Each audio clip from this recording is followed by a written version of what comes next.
എല്ലാ കൂട്ടുകാർക്കും ശുഭദിനം നേർന്നുകൊണ്ട് നമുക്ക് ഗൗതമിന്റെ അളകനന്ദയുടെയും ഇന്നത്തെ നല്ലൊരു വിശേഷം കേട്ടാലോ. അതിനു മുമ്പായിട്ട് ആദ്യമായി കാണുന്നവരുണ്ടെങ്കിൽ ചാനൽ ഇഷ്ടപ്പെട്ട ഒന്ന് സബ്സ്ക്രൈബ് ചെയ്യാൻ മറക്കരുത്. വീഡിയോ ഇഷ്ടപ്പെടുവാണെങ്കിൽ ലൈക്ക് തരാനും മറക്കരുത് കേട്ടോ. അപ്പൊ നമുക്ക് നേരെ നമ്മുടെ വിശേഷത്തിലേക്ക് പോയാലോ. അങ്ങനെ ഇന്നത്തെ വിശേഷത്തില് പഠിച്ച പണി 18 നോക്കിയിട്ട് പിങ്കിക്ക് നന്ദമോനെ ബാത്റൂമിൽ നിന്ന് പുറത്തിറക്കാൻ പറ്റിയില്ല. പിന്നീട് നന്ദ വന്നിട്ട് വിളിക്കുകയാണ്. അങ്ങനെ നന്ദ ഓരോ കാര്യങ്ങൾ പറഞ്ഞ് അവന്റെ മനസ്സ് മാറ്റിയെടുക്കുകയാണ്. അവനെ മനസ്സിലാക്കാൻ ശ്രമിക്കുകയാണ്. അതിനുശേഷം പറഞ്ഞു, അതെ എന്നെ ഗൗരിമോള് സ്നേഹിക്കുന്നില്ലേ, അതുപോലെ തന്നെ ഞാൻ അതിന്റെ 10 മടങ്ങ് അവളെ സ്നേഹിക്കുന്നുണ്ട്. അതുപോലെയാണ് തന്നെയാണ് നന്ദൂട്ടിന്റെ പപ്പായും അമ്മയെ സ്നേഹിക്കുന്നേ. മോനിങ്ങോട്ട് ഇറങ്ങി വാ. അവരിപ്പൊ തന്നെ കരഞ്ഞു തളർന്ന് ഒരു പരുവായെന്ന് പറയാണ്.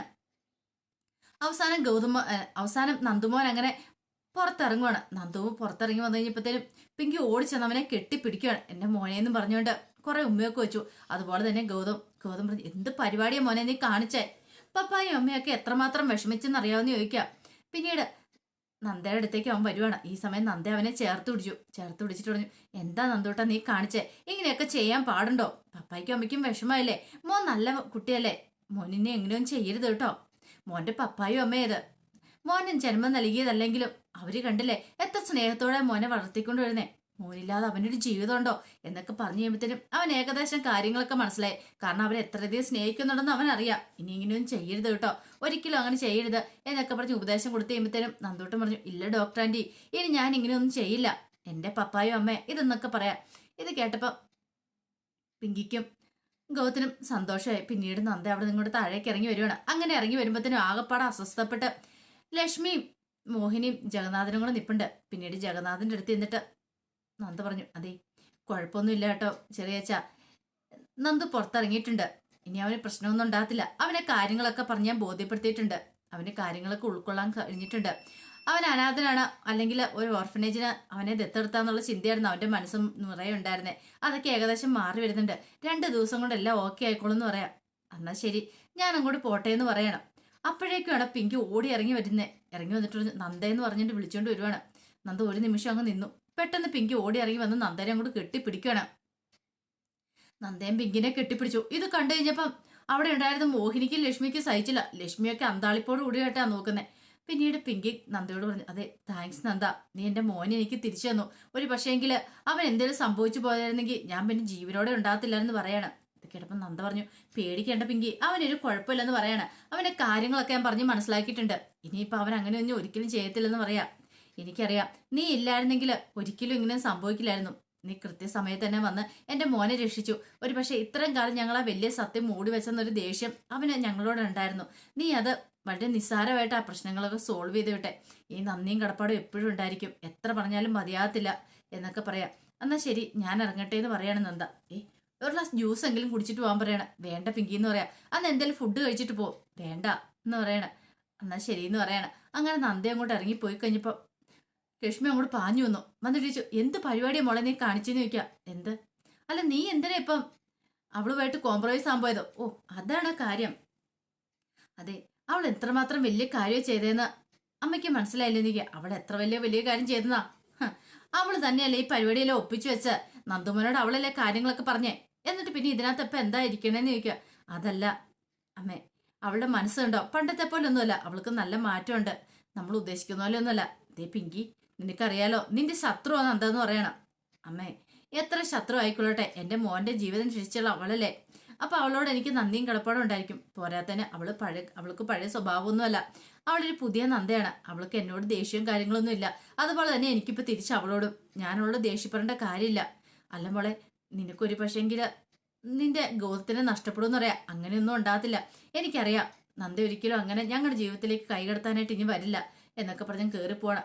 ലക്ഷ്മിയമ്മയ്ക്ക് മുഖത്തടിയേറ്റുമല്ലേ ഇപ്പൊ, ഇത്രയ്ക്ക് പ്രതീക്ഷിച്ചിരുന്നില്ല. ഈ സമയത്ത് ഗൗതത്തിന്റെ അടുത്ത് നന്ദൂട്ടൻ ഇരിക്കുകയാണ്. പിന്നീട് നന്ദുമോനോട് ഓരോ കാര്യങ്ങൾ ഗൗതം പറഞ്ഞു കൊടുത്തോണ്ടിരിക്കുക. ഇനി മേലാൽ ഇങ്ങനെ പറയരുത്, ഞാൻ മോന്റെ പപ്പായല്ലെന്നും പിങ്കി മോന്റെ അമ്മയല്ലെന്നും. അത് പിന്നെ പപ്പ ഞാൻ വേണ്ട, കൂടുതലൊന്നും പറയണ്ട, എന്റെ ലോകം നീ അല്ലടാ മോനെ, നീ ഇല്ലാതെ എനിക്കൊരു ജീവിതം ഉണ്ടോന്ന് ചോദിക്കുക. അത് പപ്പ ഞാന് കണ്ടില്ലേ, നിന്റെ ഡോക്ടർ ആന്റി വന്നിട്ട് പറഞ്ഞിട്ട് പോയതല്ല നീ കേട്ടില്ലെന്ന് ചോദിക്കുക. അതെ അതെനിക്കറിയാം, ഡോക്ടർ ആന്റി പറഞ്ഞുകൊണ്ട് മാത്രം ഞാൻ പുറത്തിറങ്ങിയത്, ഡോക്ടർ ആന്റി പറഞ്ഞ എനിക്ക് വിശ്വാസമാണെന്ന് പറയാം.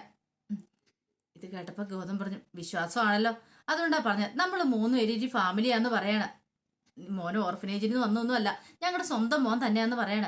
ഇത് കേട്ടഞ്ഞപ്പോ നന്ദൂട്ടൻ പറഞ്ഞു, അതെ നമ്മൾ 3 പേരുമല്ല, നമ്മൾ 5 പേരെന്ന് പറയണ. 5 പേരാ? അതാരാ? ഡോക്ടർ ആന്റി, ഗൗരി എന്ന് പറയാം. ഓ, സമ്മതിച്ചു തന്നിരിക്കുന്നു. അങ്ങനെയെങ്കിൽ അങ്ങനെയെന്ന് പറയണ. ഈ സമയം ഒരു നിമിഷം ഒന്ന് ആലോചിച്ചിട്ട് നന്ദൂട്ടൻ ചോദിച്ചു, അല്ല പപ്പ, എന്റെ അമ്മ ആരാന്ന് ചോദിക്കണം. ഇത് കേട്ടതും ഗൗതത്തിന് എന്ത് മറുപടി പറയണ തരത്തില്ല. പെട്ടെന്ന് ഗൗതം പറഞ്ഞു, ഇതേ മോനെ, ഇനി പപ്പാനെ വെറുതെ വിഷമിപ്പിക്കില്ല കേട്ടോ. അറിയാലോ, മോൻ പറഞ്ഞല്ലേ പപ്പാനെ വിഷമിപ്പിക്കില്ലെന്ന്. സോറി കേട്ടോ പപ്പ, അറിയാതെ ചോദിച്ചു പോയതാന്ന് പറയാം. ഇനി ഞാൻ അങ്ങനെയും ചോദിക്കത്തില്ല എന്ന് പറയാം. പിന്നീട് നന്ദുവേട്ടനെ കെട്ടിപ്പിടിച്ച് ഗൗതം കുറെ ഉമ്മയൊക്കെ കൊടുക്കുകയാണ്. ഗൗതത്തിന് ഭയങ്കര സന്തോഷമായി. ആ കൃത്യസമയത്ത് തന്നെ നന്ദ വന്നില്ലായിരുന്നെങ്കിൽ എന്ത് ചെയ്തേരം, തനിക്ക് തന്റെ മോനെ നഷ്ടപ്പെട്ടേരം. ആ ഒരു ചിന്ത ഗൗതത്തിന്റെ മനസ്സിനെ വല്ലാതെ അലട്ടുന്നുണ്ട്. പിന്നീട് പിങ്കി ഇങ്ങനെ ഓരോന്ന് ആലോചിച്ചുകൊണ്ടിരിക്കുന്ന സമയത്ത് അങ്ങോട്ടേക്ക് ലക്ഷ്മിയമ്മ ചെല്ലുവാണ്. ലക്ഷ്മിയമ്മ എന്നിട്ടിച്ചു, എന്ത് ഭാവിച്ചാ പിങ്കി മോളെ നീ എന്ന് ചോദിക്കുവാണ്. എന്ത്? അല്ല, ആ നന്ദനെ ഇങ്ങോട്ടേക്ക് അടുപ്പിക്കുന്നേ, അത് നിനക്ക് ആപത്ത് ക്ഷണിച്ചു വരുത്തു കിട്ടോന്ന് പറയണം. അങ്ങനെയൊന്നുമില്ല ലക്ഷ്മിയമ്മ, അതൊക്കെ തോന്നൽ മാത്രമെന്ന് പറയണം. അല്ല, ഞാനൊരു കാര്യം ചോദിച്ചോട്ടെ. മുമ്പ് ലക്ഷ്മിയമ്മയ്ക്ക് നന്ദ എന്ന് വെച്ചാൽ ഭയങ്കര ജീവനായിരുന്നല്ലോ. ഞാനും ഈ വീട്ടിലുള്ള എല്ലാവരും അവളെ എതിർക്കുന്ന സമയത്ത് അവളോടൊപ്പം തോളോട് തോൾ ചേർന്ന് നിന്ന് ആരാ? ലക്ഷ്മിയമ്മല്ലേ? പെട്ടെന്ന് എന്തു പറ്റി ഇങ്ങനൊരു മാറ്റം എന്ന് ചോദിക്കുക. അതോ, മനുഷ്യന്റെ മനസ്സല്ലേ, എപ്പോഴെന്താ മാറുന്നതെന്ന് പറയാൻ പറ്റില്ലല്ലോ. അറിയാലോ, അവളോട് ഞാൻ കയ്യെ കാലെ പിടിച്ചു പറഞ്ഞാൽ വീട്ടിൽ നിന്ന് വീട് വിട്ടു പോവരുതെന്ന്. അന്ന് അഭിമന്യുവിനെ കൊണ്ട് പോയി കഴിഞ്ഞപ്പോൾ എനിക്ക് എത്രമാത്രം വിഷമമായെന്നറിയോ. പിന്നീട് അവനെ കൊണ്ട് കൊലയ്ക്ക് കൊടുത്തിട്ടല്ലേ അവള് തിരികെ വന്നേ. അങ്ങനെയുള്ള ഒരുത്തിനെ എനിക്ക് ഒരിക്കലും സ്വീകരിക്കാനോ അല്ലെങ്കിൽ അവളോട് കൂട്ടുകൂടാൻ എനിക്ക് സാധിക്കില്ല എന്ന് പറയണം. ഇത് കേട്ടതും പിങ്കി പറഞ്ഞു, രശ്മിയമ്മേ, അതൊന്നും മനസ്സ് വിചാരിക്കേണ്ടെന്ന് പറയണം. പിങ്കി, നിനക്ക് പറ്റും, പക്ഷെ എന്നെ കൊണ്ട് സാധിക്കില്ല എന്ന് പറയാം. എനിക്ക് അതിന് ഒട്ടും കഴിയില്ല. എനിക്ക് എല്ലാവരെക്കാളും വലുത് എൻ്റെ ഗൗതമും നന്ദുവും. പിങ്കി, നീ എല്ലാവരും അന്ന് പറയാണ്. പിന്നീട് പറഞ്ഞു, ഒരു കാര്യം ഞാൻ പറഞ്ഞേക്കാം, അവളെ എത്രയും പെട്ടെന്ന് തന്നെ നിന്റെ ജീവിതത്തിൽ നിന്ന് ഒഴിവാക്കണം, അല്ലെങ്കിൽ നിന്റെ കുടുംബജീവിതം ഒരിക്കലും ശാശ്വതമാവില്ലെന്ന് പറയണം. അങ്ങനെയൊന്നും ഇല്ല അമ്മയെന്ന് പറയണം. അങ്ങനെയൊന്നുമില്ല. അതെ, എത്ര വലിയ പണം കായ്ക്കുന്ന മരമാണെങ്കിലും പെരിക്കും മോളെ വളർന്നിട്ടുണ്ടെ വെട്ടി മാറ്റണം എന്നല്ലേ പറയണേ. അതുപോലെ തന്നെ നമ്മുടെ പറമ്പിൽ നിൽക്കുന്ന മരം അന്യന്റെ പറമ്പിലേക്ക് വളർന്നു വന്ന് ചെന്നിട്ടുണ്ടെങ്കിൽ അതിന്റെ കൊമ്പ് അങ്ങോട്ടേക്ക് എന്നാൽ ആ ശകരം വെട്ടി മാറ്റണം. അല്ലെങ്കിൽ അതിന്റെ ഫലം അനുഭവിക്കുന്ന ആരായിരിക്കും എന്ന് അറിയാവോ? അടുത്തുള്ളവരായിരിക്കും. അങ്ങനെ ഒരു ഇത് വരില്ല. കാര്യങ്ങളൊക്കെ നിനക്ക് മനസ്സിലായല്ലോ എന്ന് പറയണം.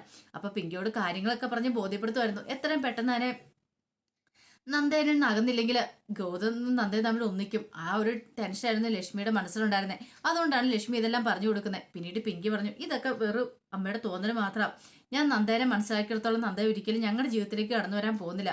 അവൾ എനിക്ക് നന്നായിട്ട് അറിയാന്ന് പറയാം. ഞാൻ ഇനി കൂടുതലൊന്നും പറയല്ല എന്ന് പറഞ്ഞോട്ട് ലക്ഷ്മി അങ്ങോട്ടേക്ക് പോവാണ്. പിന്നീട് നന്ദുമോനെ കൊണ്ട് ട്രീറ്റ്മെന്റും ഉണ്ട്. പിങ്കിയും ഗൗതമും കൂടെ കൂടിയിട്ട് നന്ദയുടെ വീട്ടിലേക്ക് വരുവാണ്. അങ്ങനെ വന്നു കഴിഞ്ഞപ്പോൾ തന്നെ അവിടെ ആരെയും കണ്ടില്ല. കോളിംഗ് ബെൽ അടിച്ചപ്പോൾ ആരും വന്ന് കഥവ് തുറന്നില്ല. പിങ്കി പറഞ്ഞു, നന്ദ എവിടെയോ പോയെന്ന് തോന്നേ, ഒരു കാര്യം ചെയ്യാം, നമുക്ക് തിരികെ പോകാന്ന് പറയണം. നന്ദൂട്ടൻ പറഞ്ഞേ, അത് വേണ്ടാന്ന് പറയണം. അതെന്താ വേണ്ട? ഇപ്പൊ തന്നെ ഡോക്ടറാൻറ്റി വരും. പപ്പ ഒരു കാര്യം ചെയ്യാം, ഡോക്ടറാൻറ്റി എന്ന് വിളിച്ചു നോക്കാൻ പറയണം. ആ സമയം പിങ്കി പറഞ്ഞു, ഞാൻ വിളിക്കാന്ന് പറയണം. അങ്ങനെ പിങ്കി ഫോൺ എടുത്തിട്ട് വിളിക്കുകയാണ്. അങ്ങനെ വിളിച്ചുകൊണ്ടിരിക്കുന്ന സമയത്താണ് നന്ദയും ഗൗരിമോളും കൂടെ വീട്ടിലേക്ക് വരുന്നത്. അതേ, ഗൗരി വന്നല്ലോ എന്ന് പറയണം. നന്ദു ഓടിച്ചെന്ന് ഗൗരിയുടെ കൈ പിടിച്ചു. ഗൗരി എന്നും പറഞ്ഞുകൊണ്ട് അങ്ങനെ അവരകത്തേക്ക് അങ്ങോട്ട് കയറി പോവാ. ഈ സമയത്ത് നന്ദി ഒരു ഇതിനോടെ ചോദിച്ചു, അല്ല എന്ത് പറ്റി ഇന്ന് രണ്ടുപേരും കൂടെ ഒരുമിച്ച്? സാധാരണ ഇത് പതിവില്ലാത്തതാണല്ലോ.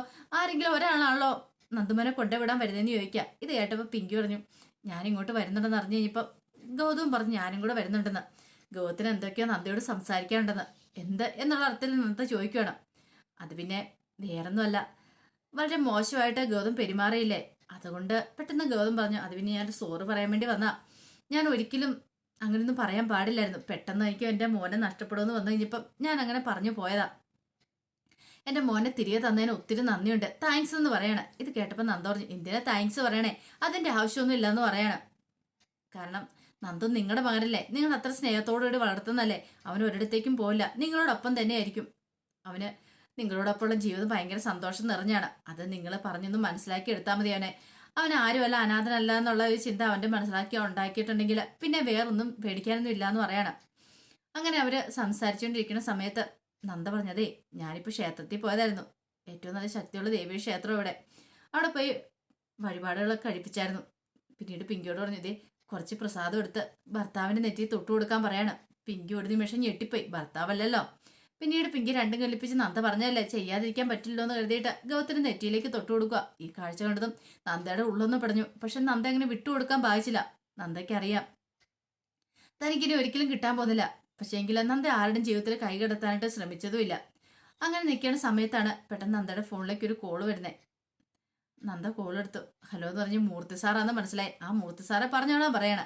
പിന്നീട് പറഞ്ഞ കാര്യങ്ങളൊക്കെ കേട്ടപ്പോൾ നന്ദയ്ക്ക് സന്തോഷമായി. അങ്ങനെ കോള് കട്ട് ചെയ്ത് കഴിഞ്ഞപ്പോഴത്തേനും നന്ദ വന്നിട്ട് പറഞ്ഞാലേ, മൂർത്തി സാറെ വിളിച്ചാൽ പിങ്കിയോടും ഗൗതമിനോടും പറയാം, ഇവിടെ ഒരു കോമ്പറ്റീഷൻ നടത്തുന്നുണ്ട്. ആ, രോഗമൊക്കെ ആയിട്ട് വന്ന കുട്ടികളൊക്കെ ചികിത്സിച്ച് ഭേദമായിട്ട് വരുന്നവർക്ക് വേണ്ടി നടത്തുന്ന കോമ്പറ്റീഷനാണ്. ഇത് കേട്ടപ്പോൾ ഗൗതമും പിങ്കിയും പരസ്പരം നോക്കണം, തങ്ങളോട് ഇത് എന്തിനാ പറയുന്ന രീതിയിൽ. പിന്നീട് നന്ദ പറഞ്ഞു, നീക്കൊരു തോന്നലുണ്ടായിരിക്കും ഇതൊക്കെ ഞങ്ങളോട് എന്തിനാ പറയണേന്ന്. അത് ഞാൻ പറഞ്ഞത് ഒരു പക്ഷെ നമുക്ക് നന്ദുവിനെ അവിടെ മത്സരിപ്പിക്കാണ്ട് സാധിക്കുമെന്ന് പറയാണ്. അങ്ങനെയാണെങ്കിൽ അവന് മനസ്സിന് സന്തോഷമാകത്തില്ലെന്ന് ചോദിക്കുക. അത് കേട്ടപ്പോൾ ഗൗതത്തിനും പിങ്കിക്കും ഭയങ്കര സന്തോഷമായി. തൻ്റെ മോന് വേണ്ടിയിട്ട് നന്ദ ഇത്രമാത്രം കഷ്ടപ്പെടുന്നുണ്ടല്ലോ. ഈ സമയം പിങ്കി പറഞ്ഞു, ഒത്തിരി താങ്ക്സ് ഉണ്ട് നന്ദ എന്നൊക്കെ പറയാണ്.